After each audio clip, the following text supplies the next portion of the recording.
성도 여러분 반갑습니다. 오늘 또 하나님 앞에 온라인으로 또 예배하는 우리 성도님들 있는 곳마다 하나님이 임재하시는 놀라운 일들이 일어나길 바랍니다. 오늘 같이 기도하시겠습니다.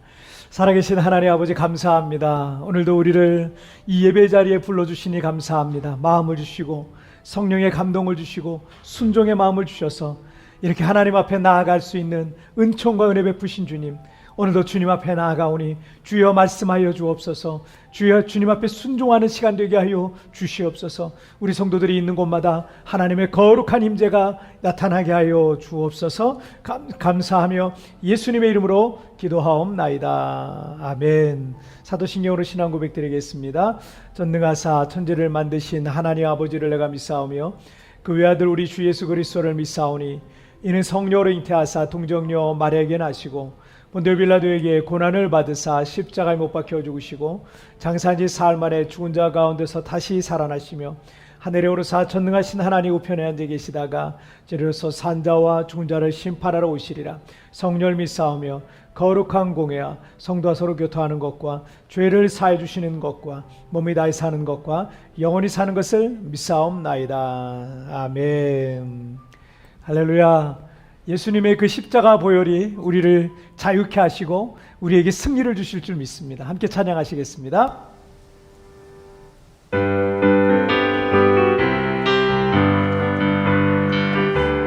그 주의 십자가 보혈로, 그 주의 십자가 보혈로 죄 씻음 받기를 원하네. 내 죄를 씻으신 주 이름 찬송합시. 죄악을 속하여 주신 주 내 속에 들어와 계시네. 십자가 앞에서 주 이름 찬송합시다.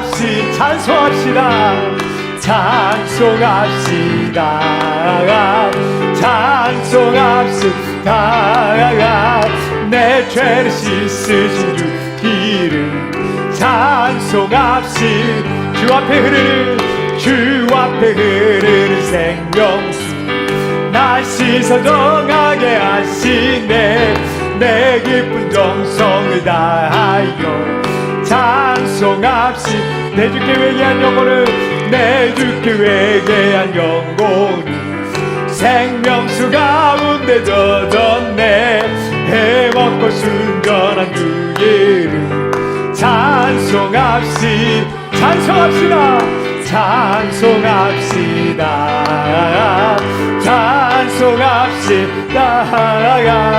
내 죄를 씻은 주 이름 찬송합시. 주 없이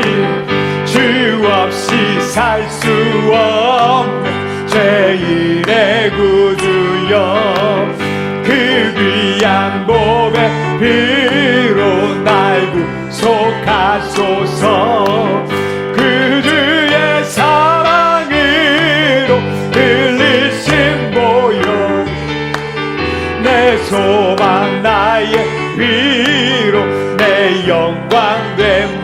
주 없이 살 수 없네. 나 혼자 못 서를 힘없고 부족하여 지혜도 없도다. 내 주는 나의 생명 또 나의 힘이라. 주님을 의지하여 지혜를 얻. 간구하겠습니다.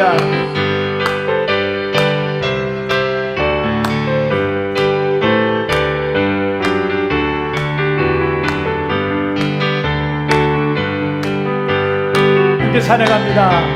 주 없이 살 수 없네. 내 주를 아신다. 내 영의 깊은 강구 마음의 소원을 주밖에 나의 마음 귀 알아주리요. 내 마음 위로하사 영혼케 하시. 주 없이 살 수 없네. 세월이 흐르고 깊은 고독 속에 내 생명 끝나도 사랑은 풍랑일 때 날 지켜주시네. 내 곁에 계신 주님 늘 힘이 됩니다. 할렐루야. 아멘.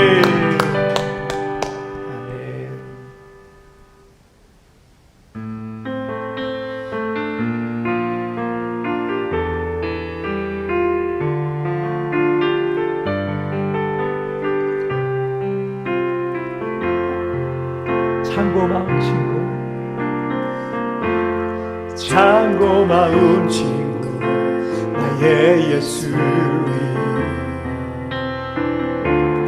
나는 깨지기 쉬운 질그릇과 같은 나, 때론 낙심해도 포기치 않는 예수의 생명이 내 안에 있기에 내 삶의 동행자, 내 삶의 동행자, 나의 예수님. 나는 기대가 없는 어린 나귀 같은 나, 쓰러져도 다시 일어남도 예수의 생명이 내 안에 있기에 나의 약함은 나의 사랑이요, 나의 실패는 나의 간증이요, 나의 아픔은 나의 영광이니 그 부르심 따라 내가 걸어갑니다. 다시 한번 참고마운 친구, 나의 예수님. 나는 깨지기 쉬운 질그릇과 같은 나, 때론 낙심해도 포기치 않음은 예수의 생명이 내 안에 있기에 내 삶의 동행자, 내 삶의 동행자, 나의 예수님. 나는 기대가 없는 어린 나귀 같은 나, 쓰러져도 다시 일어남도 예수의 생명이 내 안에 있기에 나의 약함은 나의 사랑이요, 나의 실패는 나의 간증이요, 나의 아픔은 나의 영광이니 그 부르심 따라 내가 걸어갑니다. 우리 더 높은 소리로 나의 약함은 나의 사랑이요, 나의 실패는 나의 간증이요, 나의 아픔은 나의 영광이니 그 부르심 따라 내가 걸어갑니다. 나 가난함은 나의 상급이요, 나 미련함은 나의 사랑이요, 나 쓰러짐이 나의 고백이니 그 부르심 따라 내가 걸어감. 우리 다시 한번 나 가난함은 나의 상급이요, 나 가난함은 나의 상급이요, 나 미련함은 나의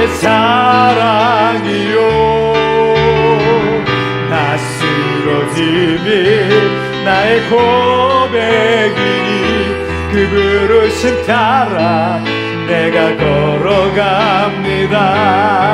그 부르심 따라 그 부르심 따라 내가 걸어갑니다. 그 부르심 따라 그 부르심 따라 내가 걸어갑니다.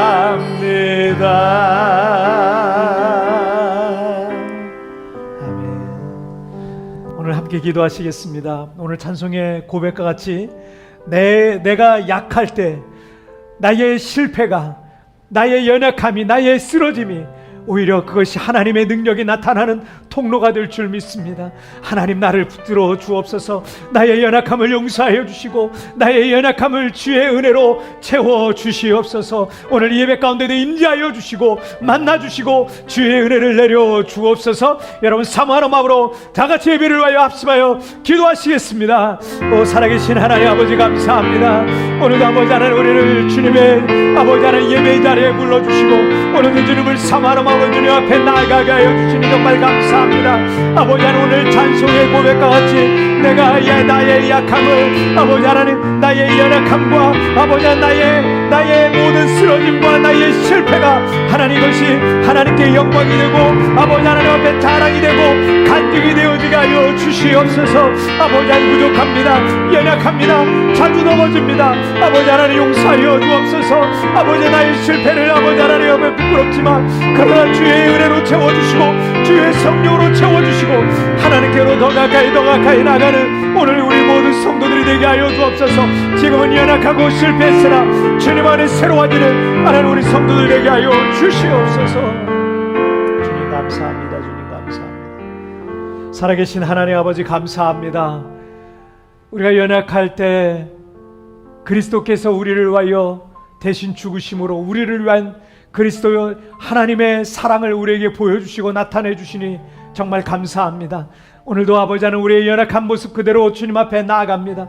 부족한 모습 그대로 주님 앞에 나아갑니다. 하나님, 우리의 연약하여 자주 넘어지고 실패하는 모습을 용서하여 주시고 아버지 하나님 앞에 이제 새로움을 입고 하나님의 은혜를 그 실패의 자리에, 그 연약함의 자리에, 그 상처 위에 하나님의 은혜가 덮어져서 하나님의 은혜로 덮여져서 그것이 간증이 되고 하나님께 영광이 되고 하나님의 살아계심을 나타내는 통로가 될 수 있도록 주여 나를, 나의 실패를 써주시고 사용하여 주시옵소서. 오늘 이 시간도 아버지 하나님 온라인으로 접속해서 예배하고 있는 우리 성도들 찾아가 주시고 만나 주시고 하나님의 은혜를 부어주시기를 원합니다. 성령으로 하나님 그 자리에 임재하여 주셔서 하나님의 놀란 영광이 나타나는 귀한 시간이 되도록 주님이여 축복하여 주시옵소서. 아버지 하나님, 코로나로 인하여 우리 모두가 연약하여 아버지 하나님 정말 매일매일의 삶이 불안과 염려와 걱정 가운데 살아갈 때도 있습니다. 그러나 아버지 하나님, 이 어려운 시기에, 이 광야 같은 시기를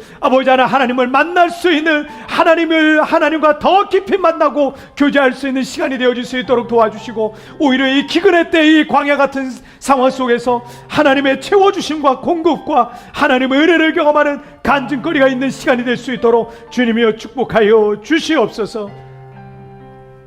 우리 세부강목교회를 이 땅에 세워주시고 우리 교회를 통해서 지금까지 하나님의 놀라운 뜻을 이루어주신 하나님, 아버지 하나님, 우리 교회가 아버지 하나님 주의 말씀과 믿음과 은혜 가운데 든든히 세워져서 음부의 권세가 이기지 못하는 하나님 주님의 교회로 든든히 세워져 가게 하여 주시옵소서. 아버지 하나님, 떠나갔던 성도들도 속히 아버지 다시 만나서 이 땅에서 예배하게 하여 주시고 아버지 하나님, 코로나가 모든 것들을 앗아가는 것 같지만 그러나 아버지 하나님, 오늘 이 코로나 이후에 하나님의 놀란 영광과 은혜와 능력이 도리어 임하여서 코로나 이후에 더 큰 하나님의 은혜를 간증하는 우리 교회가, 우리 성도들이 되게 하여 주시옵소서. 그러므로 이 땅이 정말 교육하기 좋은 도시, 예배하기 좋은 도시, 영적 부흥의 땅이요 사업하기 좋은 도시, 안전한 도시가 되도록 주여 이 땅을 치료하여 주시옵소서. 아버지, 전세계 곳곳에 병들어 있는 땅들마다 주여 치료하여 주시고 오늘 함께 예배하고 있는 성도들의 가정에 아픔이 있습니까? 주여 치료하여 주시옵소서.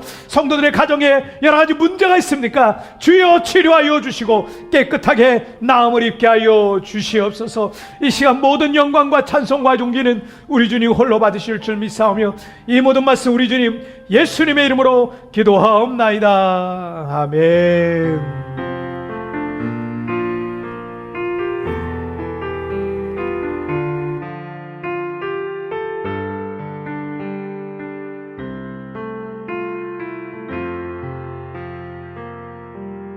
아멘. 자, 오늘 우리에게 주신 하나님 말씀 함께 보시겠습니다. 오늘 우리에게 주신 하나님 말씀은 신명기 9장 1절부터 6절까지의 말씀입니다. 구약성경 5번째 책이죠. 신명기 9장 1절부터 6절까지의 말씀. 자, 우리 한 절씩 교독할 때 제가 1절 말씀 먼저 봉독해 올리겠습니다. 이스라엘아 들으라. 내가 오늘 요단을 건너 너보다 강대한 나라들로 들어가서 그것을 차지하리니 그 성읍들은 크고 성벽은 하늘에 닿았으며 크고 많은 백성은 내가 아는 아낙 자손이라. 그에 대한 말을 내가 들었나니 이르기를 누가 아낙 자손을 능히 당하리요 하거니와. 오늘 너는 알라. 내 하나님 여호와께서 맹렬한 불과 같이 내 앞에 나아가신즉 여호와께서 그들을 멸하사 내 앞에 엎드러지게 하시리니 여호와께서 내게 말씀하신 것 같이 너는 그들을 쫓아내며 속히 멸할 것이라. 내 하나님 여호와께서 그들을 내 앞에서 쫓아내신 후에 내가 심중에 이르기를 내 공의로움으로 말미암아 여호와께서 나를 이 땅으로 인도하여 드려서 그것을 차지하게 하셨다 하지 말라. 이 민족들이 악함으로 말미암아 여호와께서 그들을 내 앞에서 쫓아내심이니라. 내가 가서 그 땅을 차지함은 내 공의로 말미암음도 아니요 아니며 내 마음이 정직함으로 말미암음도 아니요 이 민족들이 악함으로 말미암아 내 하나님 여호와께서 그들을 내 앞에서 쫓아내심이라. 여호와께서 이같이 하심은 내 조상 아브라함과 이삭과 야곱에게 하신 맹세를 이루려 하심이니라. 그러므로 내가 알 것은 내 하나님 여호와께서 내게 이 아름다운 땅을 기업으로 주신 것이 내 공의로 말미암음이 아느니라. 너는 목이 곧은 백성이니라. 아멘. 자, 오늘 말씀 제목 함께 읽겠습니다. 시작. 누가 축복을 계승하는가. 다시 한번 시작. 누가 축복을 계승하는가. 며칠 전에 180억 로또 당첨된 19살 11년 뒤라는 하는 해 토픽이 하나 떴습니다. 물론 이와 비슷한 기사는 종종 있었기 때문에 사실은 뭐 봐도 이제 요즘은 잘 보지도 않고 그리 놀랍지도 않은 기사인 것 같습니다. 영국에 사는 19살 마이클 캐롤이라고 하는 사람은 청소부로 일하고 있었습니다. 2002년에 지금부터 20년 전이네요. 1파운드를 주고 산 복권이 어마어마한 금액에 당첨이 된 거예요. 당시 환율로 하자면 한화로 약 180억 원을 받게 됩니다.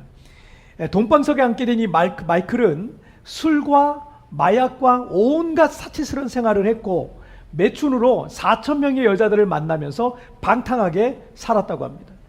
3년 만에 그의 재산은 10분의 1로 줄어들었고 마약 소지와 폭력 등의 범죄로 인해서 30번이나 넘게 법정에 서야 했고 결국 복권에 당첨된 지 11년 만에 완전히 파산해서 노숙자가 됩니다. 뭐 이런 비슷한 얘기가 굉장히 많죠. 이게 사실입니다.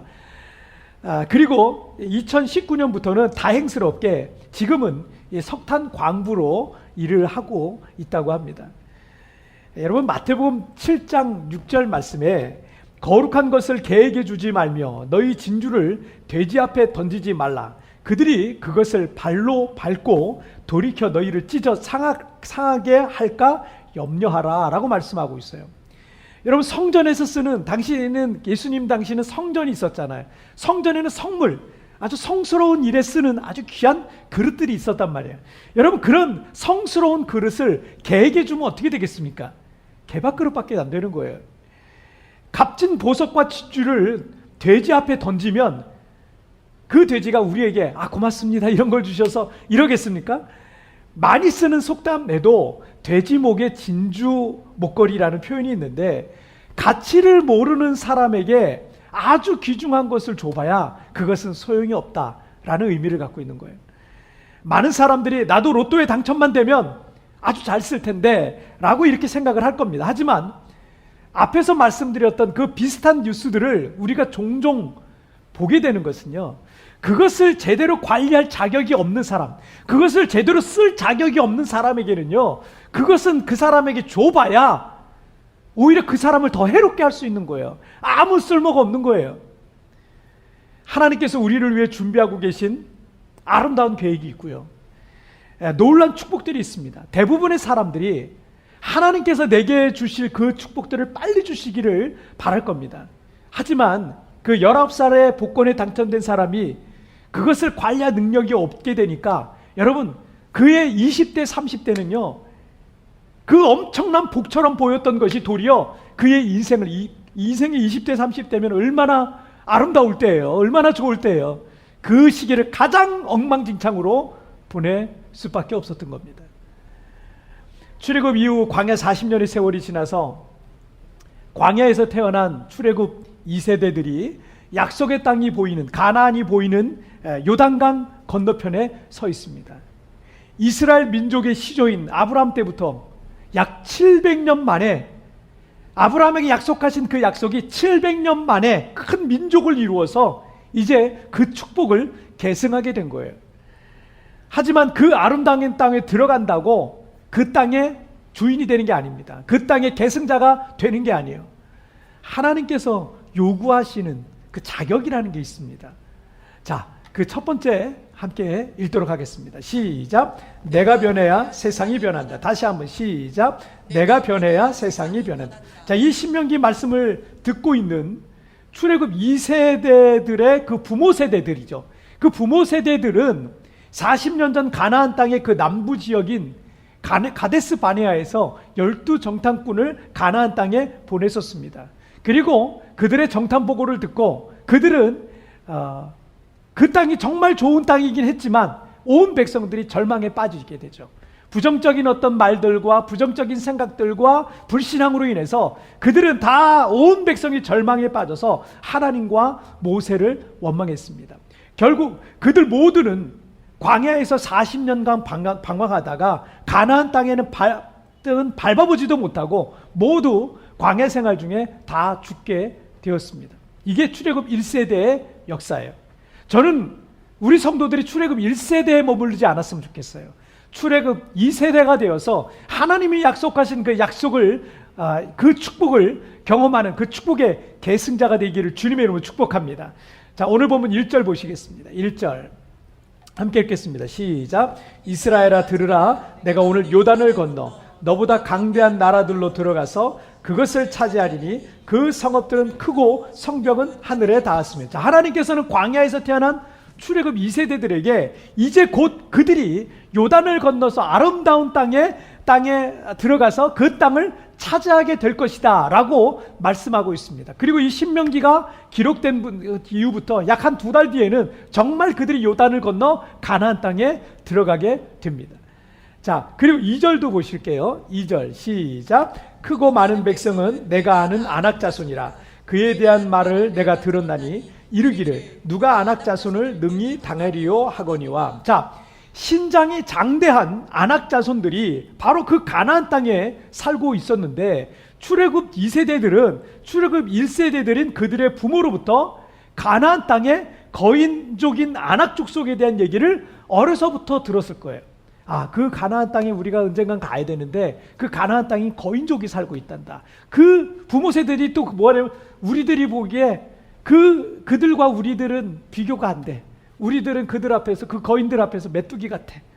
막 이렇게 자신들을 비하하면서 얘기했을 겁니다. 자, 그런데 자, 이 1절과 2절에서 가나안 땅에 대한 객관적인 어떤 사실을 설명하는 것 같지만 사실 하나님께서는 실패한 출애굽 1세대들이 정탐보고를 하고 그 부정적인 정탐보고 했던 내용 있잖아요. 잔뜩 겁먹고 원망하고 불평했던 그 표현들 있죠. 그 표현들을 1절과 2절에서 하나님께서 그대로 지금 쓰시고 있다는 것을 우리가 발견하게 됩니다.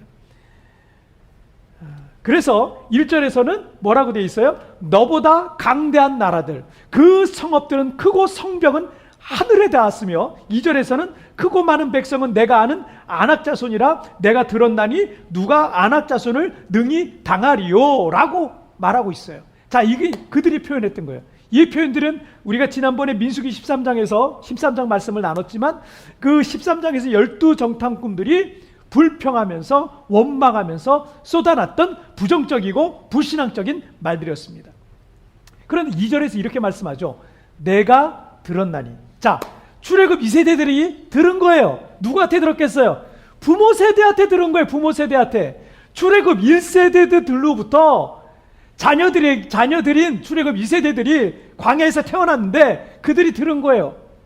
그러니 그 출애굽 2세대들은요 여전히 비관적이고 부정적인 말들을 죽을 때까지 그러니까 그 부모 세대가 죽을 때까지 그런 얘기를 들으면서 출애굽 2세대가 살아야 했단 얘기입니다. 여러분 기억하세요. 부모가 부정적이고 비관적이면 자녀가 똑같이 부정적이고 비관적이 될 가능성이 커요. 그 영향이 굉장히 큽니다. 부모 세대가 세속적이면 자녀 세대들도 세속적으로 갈 수밖에 없는 거예요. 부모가 불평하고 원망이 많으면 자녀들도 똑같이 불평하고 원망이 많은 자녀들로 그렇게 살아갈 수밖에 없는 거예요.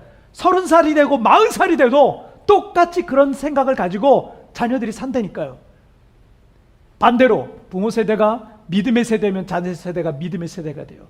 부모 세대가 순종의 세대면 자녀 세대가 순종의 세대가 되고 부모 세대가 충성의 세대가 되면 자녀 세대도 하나님 앞에 충성의 세대가 되는 것입니다. 출애굽 2세대는 그들의 부모들로부터 어린 시절 이 듣고 자란 이야기들이 마음에 남아 있을 거예요. 여러분 그 어렸을 때 부모로부터 들은 그 얘기는요 꽤 오래 갑니다. 이걸 내가 극복하려면 굉장히 오랜 시간들이 걸려요. 그런 이 부정적인 얘기들이 마음에 새겨져 있었습니다. 때문에 출애굽 2세대들도 마음속에 두려움이 있었을 거예요. 또 부정적인 마음들, 그다음 비관적인 어떤 그런 마음들이 그들에게도 있었을 겁니다. 다 부모 세대가 남겨준 믿음의 유산을 남겨줘야지 그런 잘못된 유산을 남겨준 거예요. 가나안 땅은 40년 전이나 지금이나 상황은 변한 게 없습니다. 거기에는 여전히 신장이 장대한 안악자손들이 살고 있었고요. 그들의 성읍과 그들의 성벽은 정말 아주 높았습니다.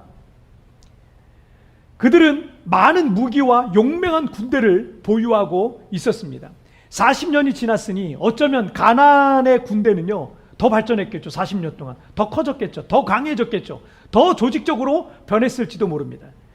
그런데 여러분 3절 말씀을 보세요. 함께 읽겠습니다. 시작. 오늘 너는 알라 내 하나님 여호와께서 맹렬한 불과 같이 내 앞에 나아가신즉 여호와께서 그들을 멸하사 내 앞에 엎드러지게 하시리니 여호와께서 내게 말씀하신 것 같이 너는 그들을 쫓아내며 속히 멸할 것이라. 자, 하나님께서 이스라엘 백성들보다 앞서가시겠다는 거. 맹렬한 불이 얼마나 무섭겠습니까? 그 맹렬한 불과 같이 앞서가시겠다는 거예요.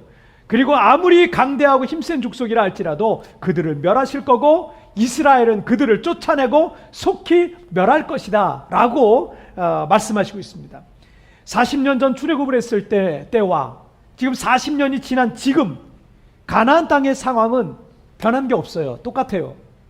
그런데 40년 전에는 제대로 가나안 정복 전쟁이라는 싸움조차도 해보지 못하고 출애굽 1세대는 실패했습니다. 이제 40년이 지났어요. 그리고 출애굽 2세대가 가나안 정복이라는 바톤을 받았어요. 이제 출애굽 2세대는 가나안 정복 전쟁을 시작해야 되는 상황입니다. 자, 40년 전과 똑같은 상황, 똑같은 조건입니다. 40년 전엔 실패했어요. 만약 상황과 환경이라는 것이 성공과 실패의 주요한 원인이라고 한다면 출애굽 2세대도 가나안 정복 전쟁은 실패해야 됩니다. 하지만 우리가 성경을 통해 이미 알고 있듯이 출애굽 2세대는 가나안을 정복하게 됩니다. 그러면 뭐가 달라진 거예요? 여러분 달라진 게 뭡니까? 환경과 상황과 조건이 달라진 게 아니라 뭐가 달라졌어요? 사람이 바뀐 거예요. 사람이 바뀌었어요. 출애굽 1세대는 믿지 못했고 원망했고 불평하기만 했었기 때문에 실패했던 겁니다. 그러나 똑같은 상황과 조건 속에서 출애굽 2세대들은 하나님의 말씀을 믿고 전진해 나갔기 때문에 가나안을 정복할 수 있었던 겁니다. 성공할 수 있었던 거예요. 만약 그 자녀 세대들 역시 똑같이 우리가 가나안 땅에 들어가면 우리 모두 그들의 칼에 죽고 말 거야. 차라리 이 광야에서 그냥 연명이나 하자. 뭐 이렇게라고 했다면 이스라엘 공동체의 그런 분위기가 가득했다면 출애굽 1세대와 똑같이 출애굽 2세대들은 실패한 세대가 됐을 겁니다. 청년 시절에 저에게 큰 도전을 주었던 이 파인애플 스토리라는 책에는 이 파푸아 뉴기니에서 선교하던 선교사님에게 7년 동안에 걸쳐서 있었던 그 실화가 기록되어 있습니다. 선교사님은 이 파인애플과 같은 좋은 과일을 그 깊은 정글에서 구하기가 쉽지 않자 이 파인애플 묘목 100그루를 들여오게 됩니다. 그리고 원주민에게 품삯을 주고 심게 됩니다. 밭에다 파인애플 밭을 하나 만들었어요. 심어서 이 파인애플이 열리려면 3년 걸리나 봅니다. 3년을 기다렸어요. 그래서 이제 출사할 날들을 간절히 기다리고 있는데, 그런데 밭에 가보니까 파인애플이 하나도 없는 거예요. 원주민들이 다 훔쳐간 겁니다. 잘 익은 파인애플들을 그냥 원주민들이 다 훔쳐갔어요. 선교사님은 원주민들의 행태에 분노를 했습니다. 그래서 너무 화가 나가지고 원주민들을 위한 그 병원을 세워놨는데 그 병원 문을 닫아버렸어요. 그리고 새로운 파인애플 밭에는 무서운 맹견인 세퍼트도 풀어놓게 됩니다. 막 낯선 원주민들이 오면 와 세퍼트가 가서 그러니까 원주민들도 무서워했어요. 하지만 점점 선교사님 주변에는 원주민들도 남지 않게 됐습니다. 선교하러 왔는데 원주민들이 점점점 선교사님을 떠나갔어요. 그리고 파인애플 열매도 익자마자 계속 사라져갔습니다. 아이러니하게도 선교사님은 선교하러 왔는데 이제 원주민이라고 하면 지긋지긋했습니다.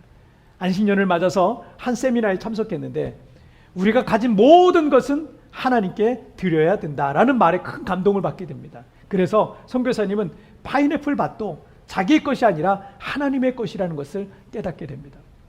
선교지로 돌아왔어요. 원주민들은 똑같이 파인애플을 또 훔쳐갔습니다. 하지만 선교사님은 화를 내지 않았습니다. 한 원주민이 선교사님의 태도가 이상해요. 그전에는 막 화를 내고 소리를 지르고 했던 선교사님이 화를 안 내니까 선교사님의 태도가 이상해서 왜 화를 내지 않느냐고 물었습니다. 선교사님은 어차피 그 밭은 내 것이 아니고 하나님의 밭이기 때문입니다 라고 말합니다. 그런데 그때부터 원주민들은 하나님의 밭이라 그러니까 두려워서 그 밭에 있는 파인애플을 못 훔치게 된 거예요. 하나님의 밭이라 그러니까 그때부터 훔치지 못합니다. 그리고 선교사님의 변화된 모습을 보고 하나 둘 점점 그 많은 사람들이 예수 그리스도에게로 돌아오게 되었다라는 실제적으로 있었던 사건을 그 책이 기록하고 있습니다. 저자는 이 책에서 이렇게 말을 합니다. 그동안 그들은 나의 행동과 말이 일치하지 않음을 보았습니다. 그러나 내가 변화됐을 때 그들도 변했습니다. 우리는 환경이 변해야 된다고, 조건이 좋아져야 할 수 있다고 생각합니다. 그리고 내가 실패하는 이유는 환경이 안 좋아서, 조건이 따라주지 않아서, 내가 흙수저라서 라고 핑계를 댑니다. 저 역시도 세부에서 이민교회를 개척해 목회하면서 힘들 때마다 핑계댈 거리를 찾을 때가 종종 있었습니다. 여기서 오래 거주하는 사람은 없어. 필리핀 세부는 관광지에 어학연수로 거쳐가는 지역이기 때문에 교회가 부흥하기가 어려워. 우리 교회는 믿음 좋고 능력 있는 사람들이 없어서 목회가 힘든 거야. 지금은 코로나 기간이니까 부흥하기가 어려워. 저 역시도 믿음과 마음이 약해질 때 이런 한심한 핑계들을 찾을 때가 있었습니다. 그러나 여러분, 진짜 실력 있는 사람은 환경과 조건을 탓하지 않습니다. 그리고 중요한 것은 내가 변하면 주변이 변하는 거지 환경이 변해야 내가 성공하는 게 아닙니다. 아무리 좋은 조건이 주어져도 그걸 관리할 능력이 없으면 그는 절대 성공적인 삶을 살 수가 없는 겁니다. 내가 먼저 변해야 됩니다. 내가 변해야 가정이 바뀝니다. 내가 변해야 가족이 바뀝니다. 내가 변해야 학교가 바뀌고, 내가 변해야 직장이, 세상이, 그리고 결국 나의 인생이 바뀔 수 있는 것입니다. 자, 우리 두 번째 주제 보실게요. 함께 읽겠습니다. 시작. 마지막까지 겸손해야 한다. 다시 한번 시작. 마지막까지 겸손해야 한다.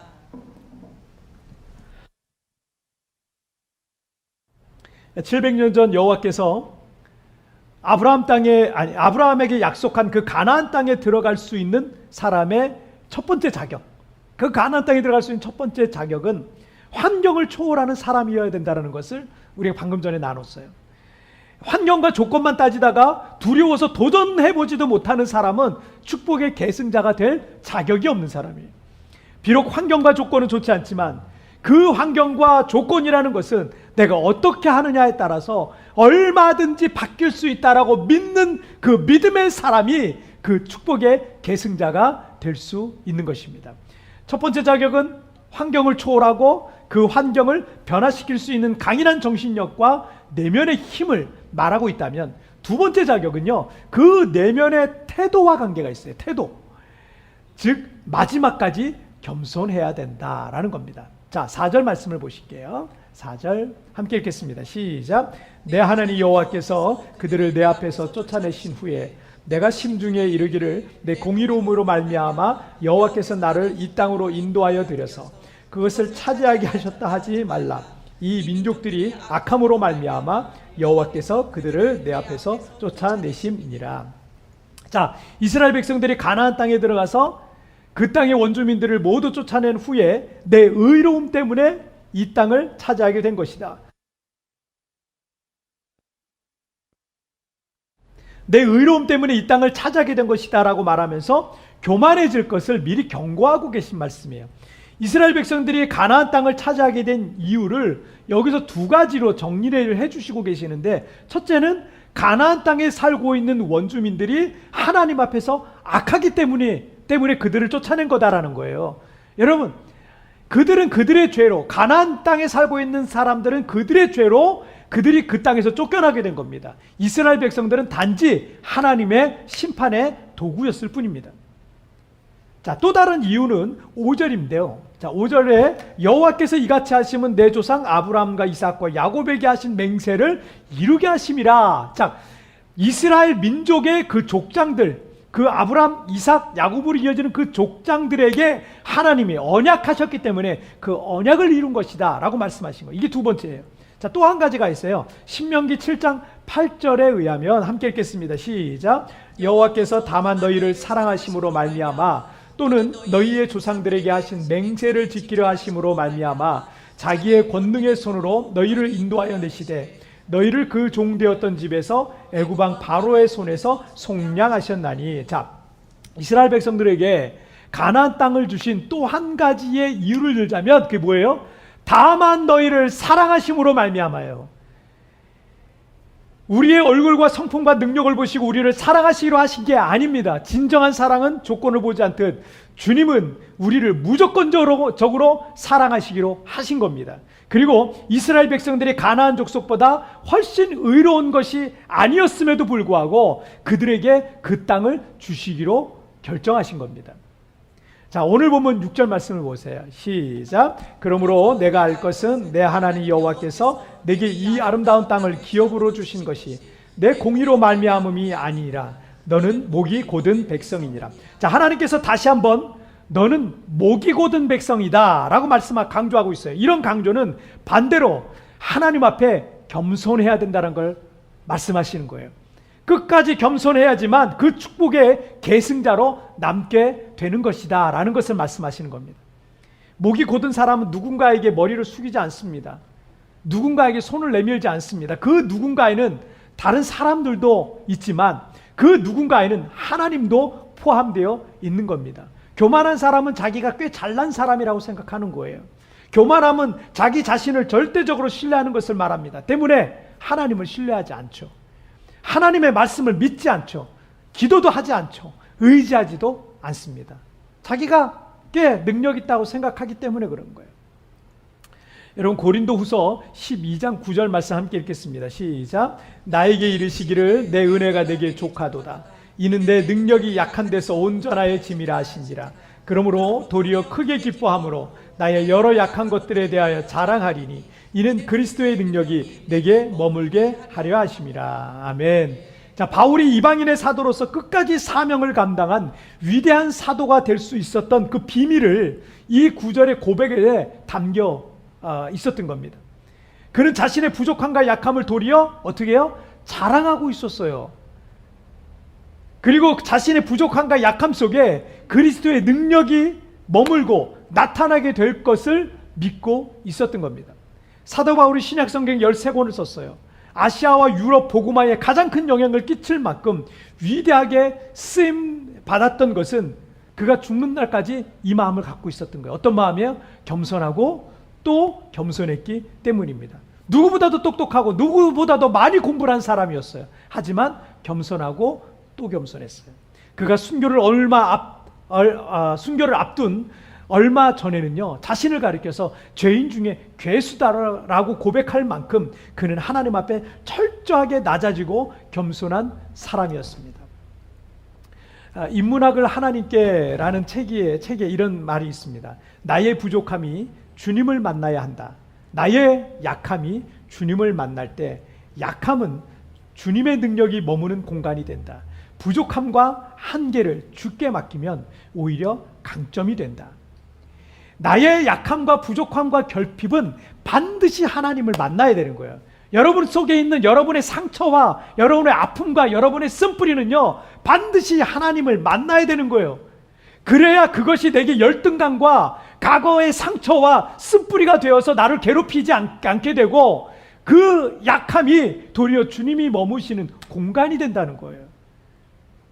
그리고 그 약함이 변하여서 내게 강점이 된다는 겁니다. 할렐루야. 제가 참 존경하고 사랑하고 닮고 싶은 두 분의 목사님은 사랑의 교회를 개척하신 오카누 목사님과 온누리 교회를 개척하신 하용조 목사님이세요. 두 분은 공통점이 참 많으신 분이세요. 심지어 장수하지 못한 것도 비슷하세요. 장수하지 못하셨고요. 젊을 때부터 늘 병을 앓으셨고, 암으로 세상을 떠날 때까지도 한국교회 앞에서 가장 위대하게 쓰임받았던 분들, 뭐 이런 공통점들이 있으세요. 그런데 이 두 분은 참 많이 닮으셨습니다. 그 중에 하나가 끝까지 겸손하셨다는 거예요.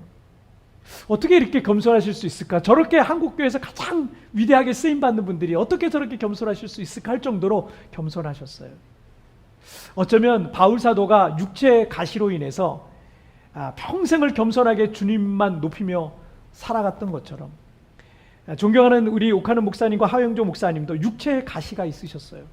그리고 마지막까지 겸손하게 하나님을 바라보면서 천국을 사모하다가 정말 많은 성도들이 아끼고 눈물 흘리면서 그렇게 아름다운 모습으로 하나님 품에 안기셨습니다. 아무리 대단한 목사님이라도요, 마지막에 교만하면 하루아침에 추락하는 모습을, 그런 슬픈 소식을 우리가 가끔 보지 않습니까? 하늘에 나는 새도 떨어뜨릴 만한 세상에 대단한 권세를 가진 인물이라도 교만하면 그 날이 길지 못해요. 마지막까지 겸손해야 축복의 계승자가 될 수 있는 것입니다.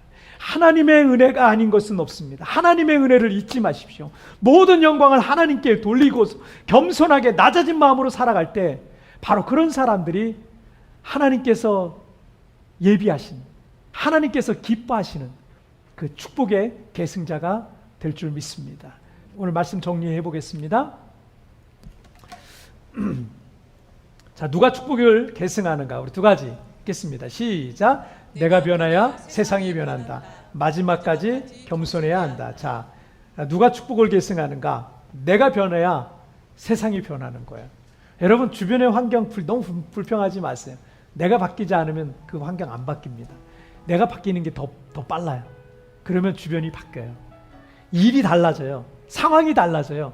여러분의 생업이 달라지고, 여러분 주변에 모이는 사람들이 달라지고요. 가정이 달라지고, 그렇게 됩니다.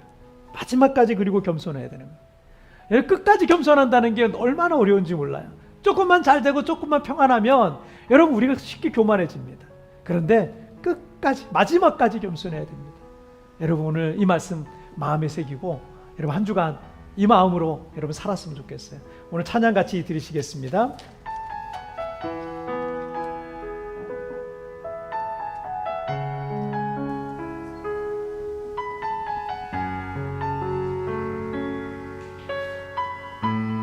함께 찬양하시겠습니다. 이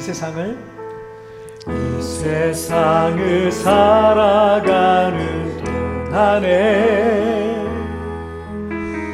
나의 힘을 의지할 수 없으니 기도하고 낙심하지 말 것을 주께서 참 소망이 되심이라.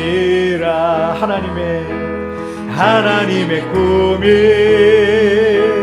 나의 비전이 되고 예수님의 성품이 나의 인격이 되고 성령님의 권능이 원하고 바라고 기도합니다. 주의 길을 걸어가는 동안에 세상의 것을 대할 수 없으니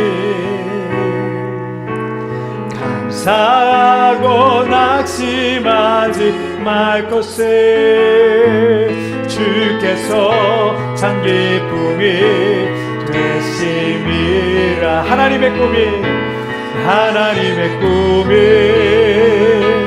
나의 비전이 되고 예수님의 성품이 나의 인격이 되고 성령님의 권능이 나의 능력이 되기 원하고 바라고 도의도함. 우리 다시 한번 고백하면 이 세상을 살아가는 동안에 이 세상을 살아가는 동안에 나의 힘을 의지할 수 없으니 기도하고 낙심하지 말 것을 주께서 참 소망이 되심이라. 하나님의 꿈이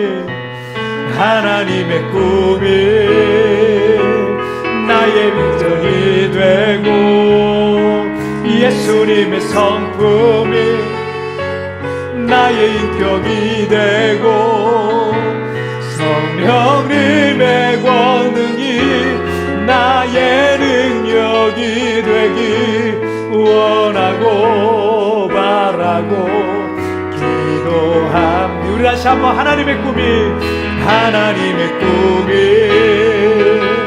나의 비전이 되고 예수님의 성품이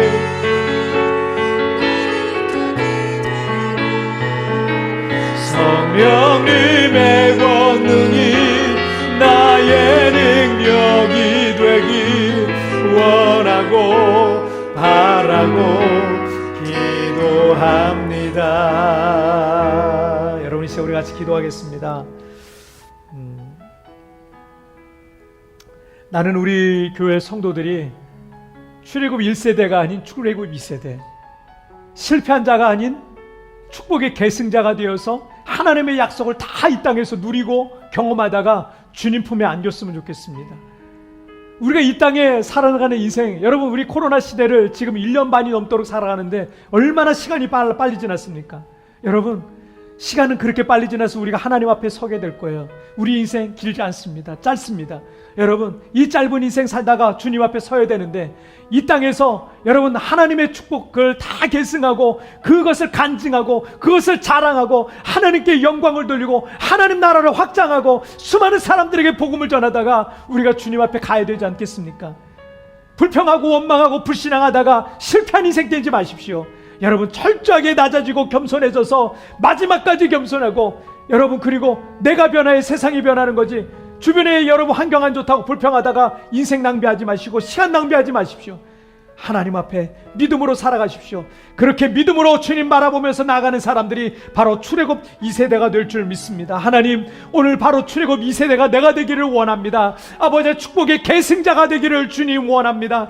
주님, 하나님, 내가 변화해 세상이 변하는데 주변 사람들이 잘못됐다고 그것만 불평하다 살아왔는데 이제는 내가 먼저 변하게 하여 주옵소서. 그리고 교만했던 건 용서해 주시고 마지막까지 겸손하게 나아가게 하여 주시옵소서. 여러분, 다 같이 우리 합심하여 우리 말씀을 생각하며 결단하며 기도하시겠습니다.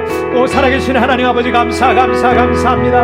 오늘도 아버지 하나 우리를 주의 말씀과 은혜로 붙들어 주시고 오늘도 아버지 하나님 주의 은혜로 하나님 우리를 세워주시니 정말 감사하고 감사합니다. 아버지의 말씀과 은혜로 하나님 은혜를 붙들어 주시고 주의 능력과 주의 성령으로 아버지 하나님 날마다 하나님 앞에 온전히 서기를 주니 원합니다. 아버지 하나님 주변 사람들 때문에 내가 실패했다고, 환경 때문에 내가 실패했다고, 조건이 안 좋아서 내가 실패했다고, 그러나 아버지 하나님 출애굽 1세대와 같은 실패자의 말을 하지 않고 불신앙과 불평과 비관적인 말들로 시간을 낭비하고 인생을 낭비하지 않게 하여 주시고 아버지 하나님 앞에 철저히 믿음의 세대가 되기를 원합니다. 출애굽 2세대가 되기를 원합니다. 내가 변함으로 가정이 변하고, 내가 변함으로 상황이 변하고, 환경이 변해지고, 세상이 바뀌어지는 걸 날마다 경험하게 하여 주옵소서. 끝까지 겸손해지기를 원합니다. 마지막까지 겸손한 하나님의 사람이 되게 하여 주시옵소서. 오 주님 감사합니다. 주님 감사합니다. 살아계신 하나님 아버지 감사합니다. 하나님 아버지, 누가 축복을 계승하는가? 오늘 주께서 우리에게 물으십니다. 누가 축복을 계승하는가? 누가 축복의 계승자가 될 수 있는가? 오늘 주께서 우리에게 질문을 던지시고 계십니다. 하나님, 출애굽 1세대의 모습을 우리가 많이 닮았습니다.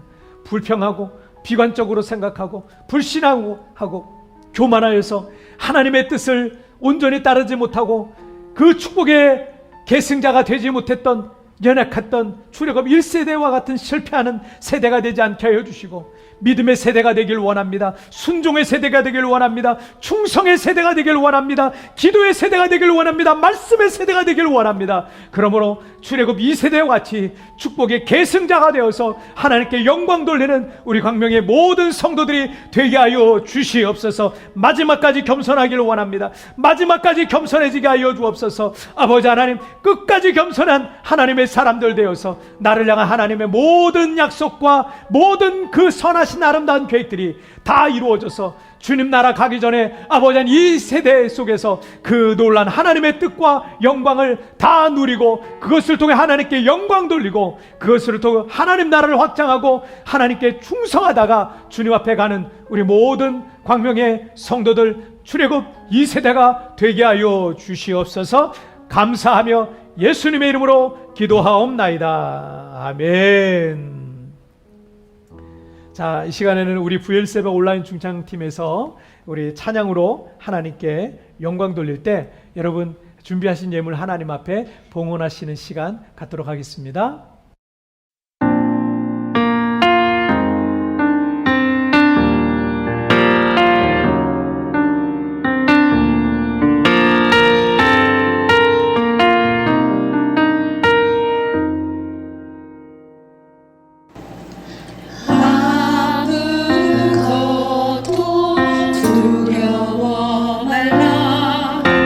주 나의 하나님이 지켜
자, 우리 하나님께 영광의 박수 올려드리겠습니다. 하나님 감사합니다. 하나님 감사합니다. 이렇게 매번 주일 예배 때마다 찬양으로 또 준비해 주시는 우리 성도님들 너무 감사합니다.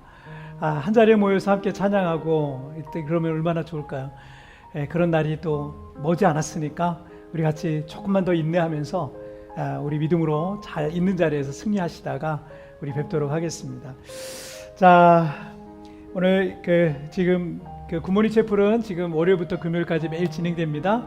매일 그래도 여러분과 이게 영상으로나마 만날 수 있어서 너무 감사하고요. 토요일 날에는 리마인드 3분 메시지를 통해서 우리가 주일 예배를 또 다시 준비하는 그런 시간을 갖고 있습니다. 그리고 새가족 성경 공부 진행되는데요. 여러분 우리 새로 등록하신 새가족분들 믿음 성장 잘 될 수 있도록 여러분들 기도해 주시기를 바랍니다.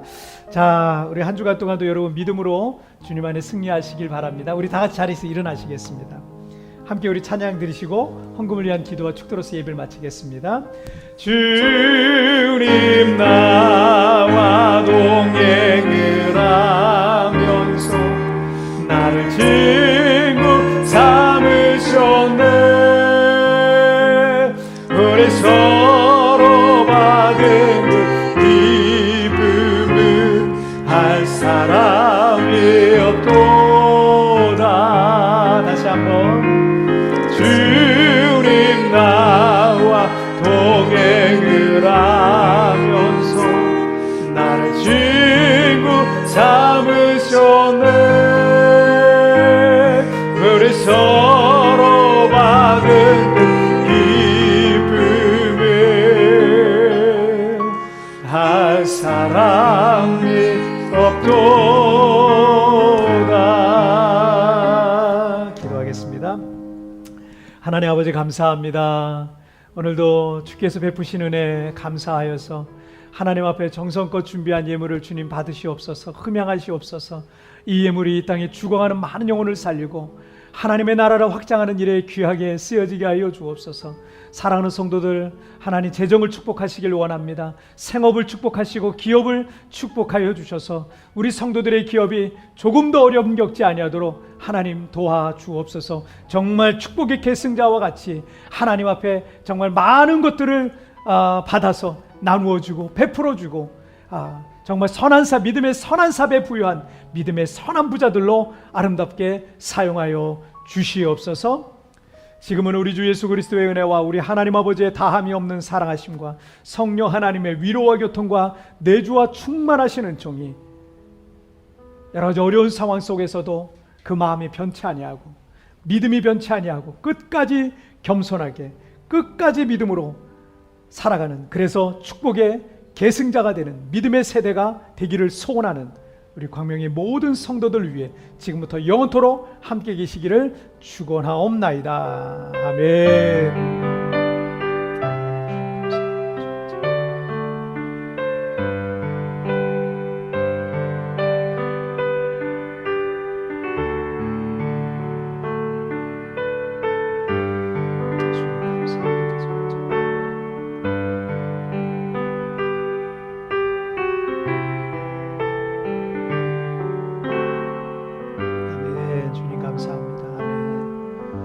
여러분 한 주간도 주님 안에서 승리하시길 바라겠고요. 우리 내일 우리 굿모닝 채플과 또 다음 주 주일 예배 때 뵙도록 하겠습니다. 여러분 승리하세요.